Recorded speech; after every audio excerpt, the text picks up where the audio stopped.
An election observation mission from the European Union has denied reports of malfeasance in Colombia's recent presidential race, despite rumours to the contrary. On Tuesday, the head of the EU election observation mission, Esteban González Pons, announced the group's preliminary assessment. For the past 10 years, Uber's annual Lost and Found Index has provided a rather quirky anthropological snapshot of its riders and even a few insights into society. The annual catalogue of millions of forgotten items ranges from mundane modern-day tools such as smartphones and laptops to more eyebrow-raising objects like live fish, an ankle monitor, a toboggan, a package of live butterflies, and a single Louboutin shoe. This year, Uber is using the report to highlight the same old problem of lost items with a new twist: robotaxis. Thousands of items, it's a bit too new for millions, were left behind in robotaxis on Uber's ride-hailing network. In the past year, the company said Tuesday. There were the usual suspects of phones, keys, wallets, passports, and headphones, along with a few items that strayed into the Who Is This Rider category: a set of dentures, an I Heart Hot Dad's bag, and a blue hat that reads Emotional Support Human. The federal government on Tuesday, amid deliberations over its ongoing austerity measures, decided to extend the operating hours of shops, markets, restaurants and other commercial outlets, citing longer daylight hours and rising summer temperatures. The decision was taken at a meeting of the Committee for Monitoring and Deputy Prime Minister Austerity Measures, chaired by Deputy Prime Minister and Foreign Minister Ishaq Dar. In January 2024, the publication Axios reported that the United States president at the time, Joe Biden, was running out of patience with Israeli Prime Minister Benjamin Netanyahu. Israel's genocidal war on Gaza had been raging for months by that point, and Biden was facing public backlash over US support for the conflict. Data storage security company Sierra is finalising a round led by Evolution Equity Partners of at least $300 million at a $12 billion valuation, according to 4 people with knowledge of the deal. Calculist was first to report the funding deal, although TechCrunch's sources added new details about the company and its financials. The US says it has struck and disabled an unladen oil tanker that was sailing towards Iran as part of Washington's naval blockade on the Strait of Hormuz. US Central Command, CENTCOM, said a US aircraft fired a Hellfire missile into the engine room of the Botswana-flagged MT vessel after its crew ignored repeated warnings. The administration of US President Donald Trump is abandoning the president's nearly $1.8 billion anti-weaponization fund, United States Acting Attorney General Todd Blanche has said, on the heels of a widespread political backlash and legal setbacks. "We are not moving forward with the fund," Blanche told lawmakers on Tuesday after an intense and rare backlash from Republican senators. Period.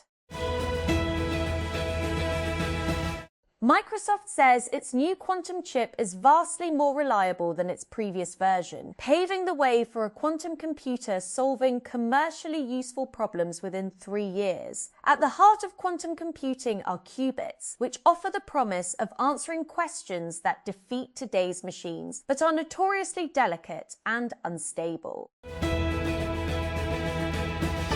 In the United States, voters in 6 states are participating in primary elections that will set up the final races in November's critical midterm elections. Tuesday is one of the busiest primary days of the year, with voting underway in Iowa, Montana, New Mexico, New Jersey, South Dakota, and California. French President Emmanuel Macron has presented a memorial in Paris dedicated to the victims of the 1994 Rwandan genocide, as France pursues closer ties with the East African country and continues to grapple with its role in the historic atrocity. Speaking at the inauguration event alongside his Rwandan counterpart Paul Kagame on Tuesday, Macron said the monument marked the culmination of a long and patient quest for truth. When I reach out to the self-proclaimed open-source baddie CC for an interview, I'm pretty sure she's emailing me back from a pink mermaid purse. I'm just having so much fun, she tells me about her seashell cyberdeck. It's a Tamagotchi. It's also an e-reader. It's networked to my Vault and my servers, so it has access to all of my server data, which has all my PDFs and books and notes and everything. It's also connected to my local AI setup at home. Police in Italy have arrested 2 Pakistani nationals for the alleged murder of 4 migrant workers found dead in a burnt-out minivan, according to Italian media reports. The vehicle was found at a petrol station near a village in a vast farming area in the southern Calabria region.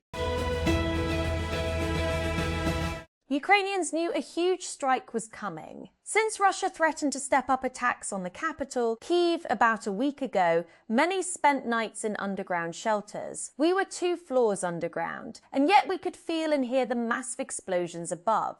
Then came the Russian drones, possibly carrying more explosives or scouting out the damage done by the missiles. Then more missiles.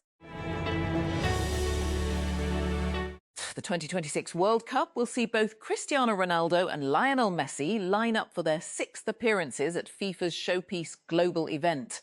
Both made their debuts for Portugal and Argentina respectively at Germany 2006 and have illuminated every tournament since.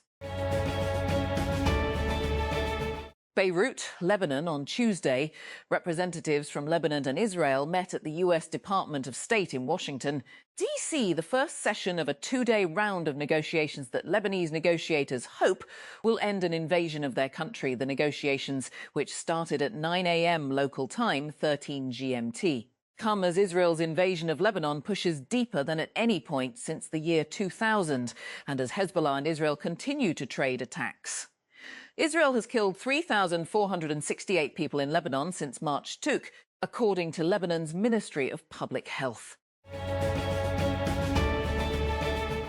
Even Eid al-Adha, one of the 2 major holidays of Islam, which took place last week, has not been able to stem a relentless tide of Israeli attacks, demolitions and incursions across occupied Palestine. At least 33 Palestinians were killed and more than 130 wounded over the 4 days of Eid from May 27 to May 30, according to the Gaza Ministry of Health, despite a ceasefire covering the enclave. A pre-World Cup friendly involving the Democratic Republic of Congo has been cancelled by the mayor of the Spanish town, hosting the football match over health concerns regarding the Ebola outbreak in the African country.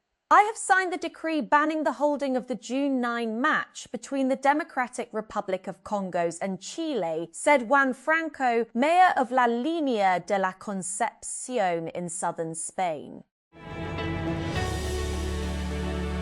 AI is getting expensive and some companies are cutting back on usage in an attempt to moderate costs. That cohort includes Uber, which recently instituted internal usage caps as a way to cut down on its exorbitant AI spend. Bloomberg reports that the company has instituted a new rule that places a monthly $500 cap per employee and per agentic coding tool, including Anthropic's Claude Code or Cursor.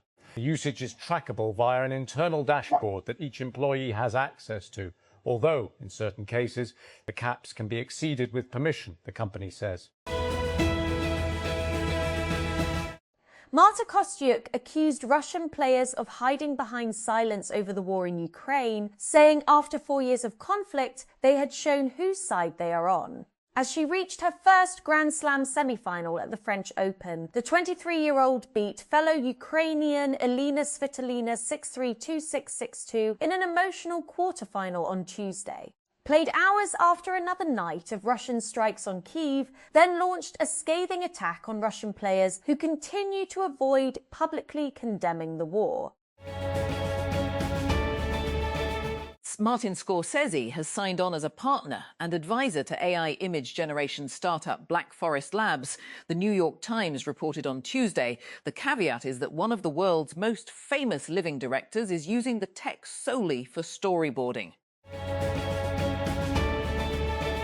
Audiobook, ebook, or both. Now, you won't have to choose. The Scribd-owned reading subscription service, Everand, wants to make the choice unnecessary.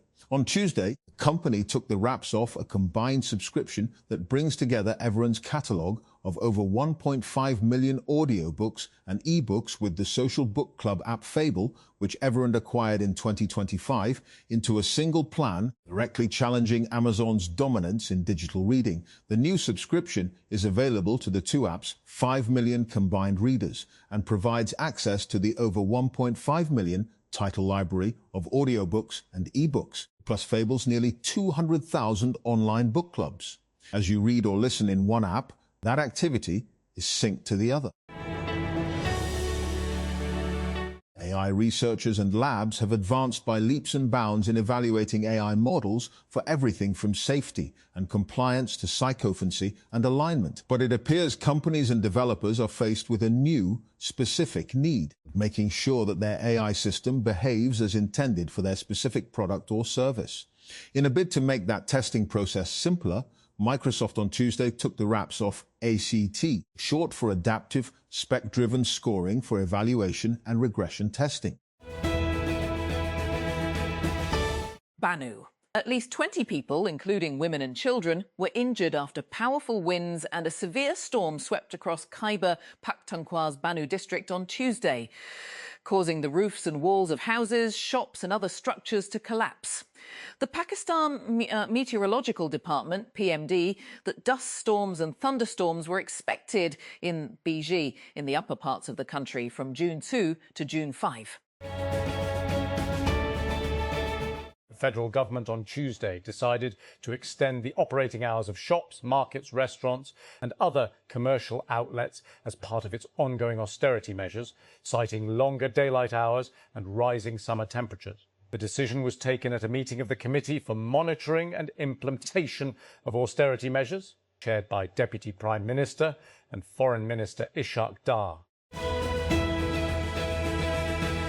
The administration of United States President Donald Trump has proposed a new 25% tariff on imports from Brazil amid allegations of unfair trading practices. US Trade Representative Jameson Greer announced the new punitive tariffs late on Monday, stemming from issues including digital trade and illegal deforestation.